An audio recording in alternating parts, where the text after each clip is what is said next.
এই বাংলাদেশের হাজারো মানুষের ঈমান আকীদা নষ্ট করে দিচ্ছে এই তথাকথিত বাউল নামের কিছু ফাউলগুলা। সোশ্যাল মিডিয়ার মধ্যে দেখেছেন মহারাজ আবুল সরকার একটা বাউল শিল্পী, গত এক সপ্তাহ আগে তিনি গান গেয়েছিল, গানের মঞ্চে গিয়ে বলেছিল যে আল্লাহর আগাও নাই, আল্লাহর পাছাও নাই। জোরে বলেন নাউজুবিল্লাহ। মানে বলেছে আল্লাহর আগা পাছা বলে কিছু খুঁজে পাই না, এক আল্লাহ কখন কি বলে তার ঠিক নাই। আবার গতকালকে একটা ভিডিওর মধ্যে দেখলাম আল্লাহকে বলতেছে, আল্লাহ তুমি সবই বোঝো, এটা বোঝো না, তুমি একা কেন হলে? তুমি যদি আরো 10-20টা আল্লাহ তৈরি করতা, 200-400 আল্লাহ বানাতা, তাহলে তোমার তো সম্মান আরো বৃদ্ধি পাইতো। তুমি সব বোঝো, এটা বোঝো না।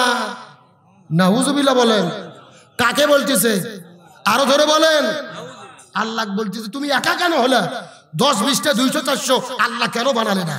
এখন চিৎকার করে বলেন আল্লাহ কয়জন? আরো ধরে বলেন। আল্লাহ নিজেই বলছেন কুল হুয়াল্লাহু আহাদ আল্লাহুস সামাদ, আল্লাহ এক, তার কোনো শরীক নাই, সন্তান নাই, তিনি কাউকে জন্ম দেয়নি, তাকেও কেউ জন্ম দেয়নি, তার কোনো শরীক নাই। কার কথা? আরে বাটপার বলতেছে তুমি একা কেন হলে? আরো 200-400 আল্লাহ কেন হলো না? আবার বলতেছে আল্লাহর আগাও নাই, পাছাও নাই। আবার বলতেছে যে আল্লাহ কোরআনে নাচতে কইছে। কি কইছে? দলিল দিচ্ছে কোরআন থেকে, কুল আউযু বিরাব্বিন নাস মালিকিন নাস। সন্ধ্যায় যায়নি, কোরআন সহি করে পড়তে পারে না, নিজে পীর সেজে মুফতি সেজে কোরআনের অপব্যাখ্যা করতেছে। এই ভণ্ডদের শাস্তি হওয়ার দরকার আছে না নাই? সুতরাং সরকারকে বলি, শুধুমাত্র আবুল সরকারকে গ্রেফতার নয়, একে প্রকাশ্য দেবালোকে ফাঁসির দড়িতে ঝুলাতে হবে। কিন্তু এর পক্ষে দাঁড়িয়েছে তথাকথিত কিছু বুদ্ধিজীবী। ফরহাদ মজার কি বুদ্ধিজীবী? আমার তো মনে বলে এরা বুদ্ধিজীবী না, এরা বুদ্ধি প্রতিবন্ধী। এদের বিবেকের মধ্যে শয়তান প্রসব করছে। এ বাউলদেরকে নিয়ে সমাবেশ করছে, বলতেছে আবুল সরকারকে গ্রেফতার করা মানে আমাকেই গ্রেফতার করা। কি মহব্বত! খালেদা জিয়াকে গ্রেফতার করে জেলেবন্দি করা হলো, তখন তোমার মায়া হলো না। সাইদিকে জেলেবন্দি করা হলো গ্রেফতার করে, তখন মায়া হলো না। এখন বলতেছে আবুল সরকারকে গ্রেফতার করা মানে আমাকে গ্রেফতার করা। তার মানে বোঝা যায় তোমার মহব্বত ভালো মানুষের সাথে নয়, তোমার মহব্বত চিটের বাটপার ভণ্ডদের সাথে। আর রাসূল বলেছেন মান তাশাব্বাহা বিকুম ফাহুয়া মিনহুম, যার সঙ্গে যার মহব্বত তার সঙ্গে তার কিয়ামত। আলেমদের ভালো লাগে না, বাউলদের ভালো লাগে, তোমাদের হাসর নাচর ওই বাউলদের সাথেই হবে। আবার মির্জা ফখরুল ইসলাম সাহেব বলেছেন যে বাউলদের উপর হামলা মানে বাঙালি জাতি সত্তার উপর হামলা। এ ভালো করে বলেন, বাউলরা গান গাক, আমাদের কোনো আপত্তি নাই, তবে গান গাওয়ার নামে যদি আল্লাহর বিরুদ্ধে বক্তব্য দেয়, কোরআনের বিরুদ্ধে বক্তব্য দেয়, এর শাস্তি আমরা চাই কি চাই না? আজকে বাংলাদেশে যারা আলেমদের বিরুদ্ধে দাঁড়িয়ে বলেছে যে যারা বাউলদের হামলা করছে এরা নাকি ধর্মান্ধ, এরা মৌলবাদী, এরা জঙ্গি, আর বাউলরা নাকি ভালো। পরিষ্কার করে বলি, যারা বাউলদের পক্ষে নিয়েছে এদের জানাজা কোন হুজুরের দ্বারা হবে না, ওই বাউলরাই যেন এদের জানাজা পড়ায়। আর আমরা যদি একদল হই, ওরা কিছু করতে পারবে? এই বাংলাদেশের একজন কবি ছিল, সব্যসাচী কবি শামসুর রহমান। এই শয়তান বলছিল যে ফজর নামাজের যখন আযান দেয় মনে হয় ব্যবসা তার খরিদ্দারকে ডাকতেছে। একটু জোরে বলেন। এ মরে যাওয়ার পরে আমরা একদল হয়েছি, এই বাটপারের জানাজা আমরা কেউ পড়বো না। পুলিশ যায় তাকে বড় মসজিদের ইমাম আগে বলে চলে গেছে, কিন্তু মুয়াজ্জিন আছে, মুয়াজ্জিনকে জোর করে ধরে নিচ্ছে নামাজ পড়ানোর জন্য। মুয়াজ্জিন নামাজও পড়াইছে। নামাজ পড়ার পরে আমরা জিজ্ঞেস করলাম, এই মুয়াজ্জিন তুমি নামাজ পড়াইলা কেন? মুয়াজ্জিন বলতেছে টেনশন করো না, পেশাব পায়খানা করে ওযু করিনি, দোয়াও করিনি, বিনে ওযু বিনে দোয়াতে ভাগ দিছি। তার কারণ হলো ওস্তাদের মার। এ জোরে কোন ওস্তাদের মার। সারা জীবন আমাদেরকে বলবা মৌলবাদী, ধর্মান্ধ, জঙ্গি, রাজাকার, আর তোমরা মনে গেলে আমরা জানাজা পড়ে জান্নাতে ঢুকে দেব। ওই ধান্দা বাদ দাও। জোর করে নিয়ে যাবে জানাজার নামাজ পড়ানোর জন্য, আল্লাহু আকবার বলে চুপ করে থাকবো, কোনো দোয়া পড়বো না, ফাটাবাটাম। এ কথা কোন? তাহলে চিৎকার করে বলেন ওই ভণ্ডদের সঙ্গে আমাদের কোনো সম্পর্ক? আমাদের সম্পর্ক হবে আলেমদের সাথে ইনশাআল্লাহ। তাহলে চিৎকার করে বলেন রাসূলের সম্মান ইজ্জত বৃদ্ধি করে দিয়েছেন কে? আমার বন্ধুগণ, মুসলমান ভাইরা গভীর মনোযোগ লক্ষ্য করুন। তাহলে ওই নবীজির এত সম্মান মর্যাদা, যেই মেসেজটা দেওয়ার জন্য এতক্ষণ পর্যন্ত আলোচনা করলাম। এই ভাই, এই কে পেশাব লাগবে? বুড়ো মানুষের, যুবক ছেলের কিসের পেশাব? না না, এই বয়সে পেশাব করে এত লক্ষণ ভালো না। ডায়াবেটিস হবে, বাড়ির বউ থাকলে আরো বিপদ। কথা কোন না? খালি দেখেন পেশাব করে যদি জাগার মাল জাগাত ফেরত না আসে তাহলে মনে করবেন ভেজাল আছে। আলোচনা চলছে চলছে, তবে ওটা উঠি করা যাবে। আমার বন্ধুগণ, মুসলমান ভাইরা গভীর মনোযোগ লক্ষ্য করুন। যেই মেসেজটা দেওয়ার জন্য এতক্ষণ পর্যন্ত আপনাদের মধ্যে আলোচনা করলাম, ভালো করে বোঝার চেষ্টা করবেন। আল্লাহ নবীকে এত সম্মান দিল, এত মর্যাদা দিল, কিন্তু নবীর মতো এত বড় ইতিম এই দুনিয়াতে কেউ ছিল? শিশুকালে মইরা গেছে মা, গর্ভে থাকতে মরছে পিতা, নবী চোখে দেখিলেন না। আমায় কে করিবে লালন পালন, কে দিবে সান্ত্বনা? এই দুনিয়ার বড় ইতিম নবী ছিলেন একজনা। আমার বন্ধুগণ, মুসলমান ভাইরা গভীর মনোযোগ, নবীর বড় ইতিম, এত বড় ইতিম দুনিয়াতে কেউ ছিল না।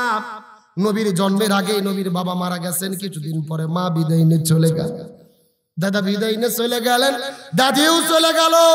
নবীর চাচা আবু তালিব সেও কিছুদিন পরে দুনিয়া থেকে বিদায় নিয়ে চলে গেল। এখন আপনাদের প্রশ্ন করি, বলেন তো আল্লাহ নবীজিকে ভালোবাসে কি বাসে না? আরো জোরে বলেন। নবীদের উপাধি হলেন হাবিবুল্লাহ, আর ইব্রাহিম নবীর উপাধি হলেন খলিলুল্লাহ। খলিলুল্লাহ তাকে বলা হয় যে আল্লাহকে ভালোবাসে, আর হাবিবুল্লাহ তাকে বলা হয় আল্লাহ নিজেই যাকে ভালোবাসে। কিন্তু আমার প্রশ্ন হলো, আল্লাহ যদি নবীকে এত পরিমাণ ভালোবাসবেন, তাহলে নবীকে এত বড় ইতিম আল্লাহ তাআলা কেন বানাইলো? প্রশ্ন আছে না নাই? এই ব্যাপারে বিজ্ঞানীগণ গবেষণা করেন, মুফাসসিরগণ ব্যাখ্যা দিয়ে দেন, তাফসীরকারগণ বর্ণনা করেন। আল্লাহ কোরআনের মধ্যে বলেছে, লাকাদ কানা লাকুম ফি রাসূলিল্লাহি উসওয়াতুন হাসানা। আল্লাহ নবীর জীবনের মধ্যে শ্রেষ্ঠ আদর্শ দিয়েছে। আল্লাহ যদি নবীকে এতিম না বানাইতো, এই দুনিয়ার ভেতরে যারা এতিম হতো নবীর কাছে যাওয়ার পরে বলতো, ইয়া রাসূলুল্লাহ, আপনি তো আমাদের কষ্ট বুঝবেন না, আপনি তো আমাদের বেদনা বুঝবেন না, আপনি তো এতিম হন নাই, আমরা তো এতিম। এইরকম কোন কথা কোন এতিম গিয়ে নবীকে যেন বলতে না পারে, আর এতিমদেরও আদর্শ যেন নবী হতে পারে। এই জন্য আল্লাহ নবীজিকে এতিম করে প্রেরণ করেছে। আমি শেষ যে বিষয়টি বলার জন্য এতক্ষণ পর্যন্ত আলোচনা করলাম, ওই নবীজির বাবা মা দাদা চলে গেলেন, নবীজি চলে গেলেন তার চাচা আবু তালিবের কাছে। আবু তালিব নবীজিকে বাড়িতে থাকার মতো জায়গা দিলেন, খাবারের মতো খাদ্য দিলেন, পোশাক দিলেন, লালন পালন করলেন, সন্তানের মতো স্নেহ করে বড় করলেন। কিন্তু আপনাদের জিজ্ঞাসা করি, বলেন তো আবু তালিব কি জান্নাতে যেতে পারবে? কেন পারবে না? কেন পারবে না? এই বিষয়টা বোঝানোর জন্যই আমি এই আলোচনাটা শুরু করেছি। এতটুকু মেসেজ যদি আপনাদের দিতে পারি, তাহলে আমি মনে করব আজকে আমার এখানে আসা সফল হবে ইনশাআল্লাহ। বলেন, যে নবীজিকে সন্তানের মতো লালন পালন করলেন, বাড়িতে জায়গা দিলেন, খাবার দিলেন, কোলে পিঠে করে মানুষ করলেন, ওই আবু তালিব কেন জান্নামে যাবে? জানার দরকার আছে না নাই? আমি আপনাদেরকে অবশ্যই বলবো, তবে এখন যদি অনুমতি দেন আমি মহিলাদের জন্য 2 মিনিট কিছু বলবো। বলার দরকার আছে না নাই? আচ্ছা, মহিলাদের জায়গা করছে নাকি বসা? আচ্ছা, আমার বন্ধুগণ, মুসলমান ভাইরা গভীর মনোযোগ, মা বোনদের ওয়াজ না করলে ওরা কিন্তু আবার রাগ করবে, কি বক্তা নিয়ে আসলো আমাদের ওয়াজ করলো না। কথা কর না গা। মা বোনদের জন্য 2 মিনিটের মধ্যে একটা মেসেজ দিতে চাই। আমার মা বোনেরা গভীর মনোযোগ। আমার নবী একদিন গভীর রজনীতে ঘর থেকে বের হওয়ার পরে আস্তে করে বিবি খাদিজার ঘরের মধ্যে চলে গেলেন। বিবি খাদিজার ঘরের মধ্যে যাওয়ার পরে লক্ষ্য করে দেখতে পারে বিবি খাদিজা ঘুম পাড়তেছে। এমন সময় আমার নবীজি বিবি খাদিজার কপাল বরাবর চুম্বন করেছে। কোথায় চুম্বন করেছে? আরো জোরে বলেন তো দেখি। স্বামী স্ত্রীর কপালে চুম্বন করা কি শুধু কি জায়েজ? সুন্নাত। জোরে বলেন কি? কিন্তু সুন্নাতটা পালন করবেন কখন? বিয়ের আগে না বিয়ের পরে? কথা কয় না। এ গভীর মনোযোগ। এই যে বাংলাদেশের ভেতরে আর 2 মাস পরে 14 ফেব্রুয়ারি যখন বাংলাদেশের মধ্যে চলে আসবে, স্কুল কলেজ ভার্সিটির ভেতরে রমনার বটমূলে পার্কে পার্কে লেকে লেকে আপনাদের এই যে বগুড়ার পৌর পার্কের ভেতরে ওয়ান্ডারল্যান্ডে মুমুইনের ভেতরে কত ছেলে মেয়ে কপত কপতি প্রেমিক প্রেমিকা কুকুরের মতো জোড়া লাগে। এ যুবকেরা কথা কও। এখন আমি আপনাদেরকে জিজ্ঞাসা করি, বলেন তো এই ভালোবাসা দিবসের নামে যেই ছেলে মেয়েগুলো পার্কে পার্কে জোড়া লাগে, এরা বিয়ের আগে চুমোচুমি করে না বিয়ের পরে? আর যুবকেরা কথা কয় না, কমন পড়ছে নাকি? কিন্তু বিয়ের আগে কোনো প্রেম ভালোবাসা জায়েজ, বরং বিয়ের আগে একটা ছেলে মেয়ে যেটা করলে গুনাহ হয়, বিয়ে করার পরে ওই একই কাম করলে সওয়াব পাওয়া যায়। সুবহানাল্লাহ কর। তাহলে যুবকদের বলবো, বিয়ের বয়স হলে বিয়ে করো, দয়া করে গুনাহ করো না। কথা কর না কে? যুবকদের অবশ্য অতটা দোষ নাই, যত দোষ হলো বাবা মায়ের। কথা কর না কে? ছেলের বয়স 25 বছর, 30 বছর, 35 বছর রে, কারু করে চুল পাকনা ধরছে, ও পাটার মতো ঘরে, তাও বাবা মা বিয়ে করায় না।